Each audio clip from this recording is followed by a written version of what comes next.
Let's look here at the proper interpretation, because if we take the meaning of these two words and we contrast them against one another and remain with the classic interpretation, then, friend, we create a conflict with the words of Yeshua. And I don't know about you, but I'm not okay with doing that. So how can destroy mean the same thing as fulfill?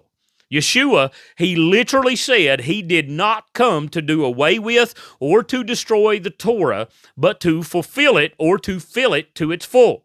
Now, two things that are important here in interpreting Scripture are context, which we've already talked about, but the other method of interpretation of Scripture is learning to interpret the more ambiguous text in light of the clearly stated text.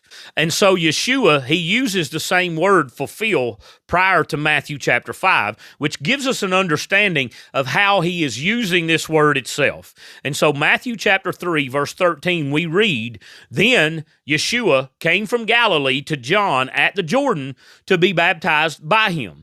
But John tried to stop him, saying, 'I need to be baptized by you, and yet you come to me.'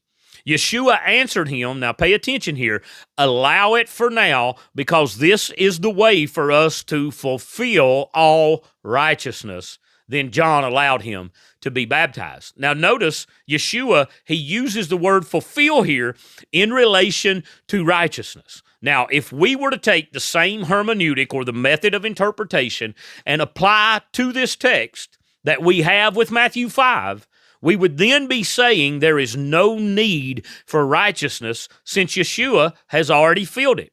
Now, friend, does that really make sense to you? No, it doesn't make sense. Obviously, we are called to live righteously, and righteousness is still an important aspect of every walk of every believer. Now, Paul, he also uses the same word in his writings in talking about preaching the gospel. So let's look at Romans 15, verse 18, where Paul uses this word when he says, "For I would not dare say anything except what Messiah has accomplished through me by word and deed for the obedience of the Gentiles." Verse 19, "By the power of miraculous signs and wonders, and by the power of Elohim's Spirit, as a result, I have fully proclaimed the gospel of Messiah from Jerusalem all the way around to Illyricum."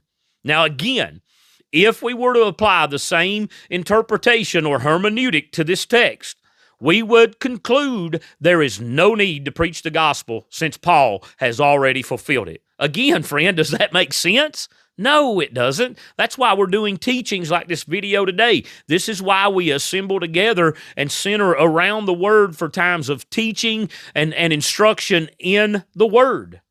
And so something else I think that is relevant to this text is understanding what a midrash was and how rabbinical debating worked in the time of Yeshua.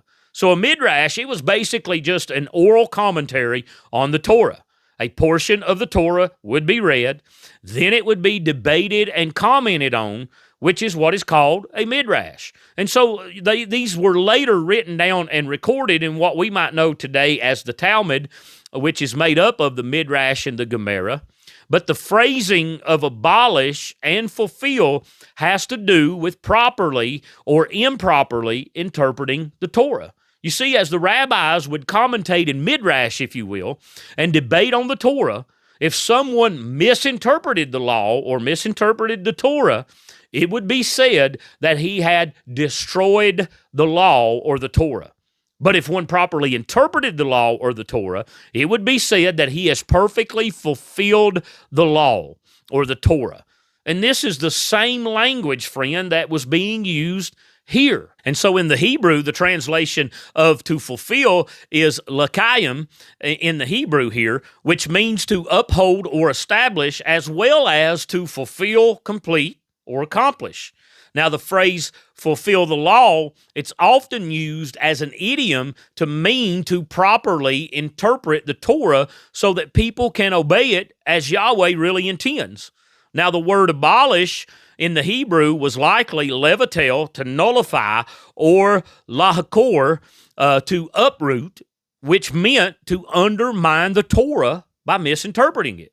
For example, the law against adultery, it could be interpreted as only about cheating on one spouse, but not about things such as, let's say, pornography. And so when Yeshua declared that lust also was a violation of the commandment, he was clarifying the true intent of the commandment or the law. So in the rabbinic manner of speaking, he was fulfilling the law. So let's continue next, and let's look at this idea of the moral, civil, and ceremonial law. Because another misconception concerning this text is that it's only about the moral law.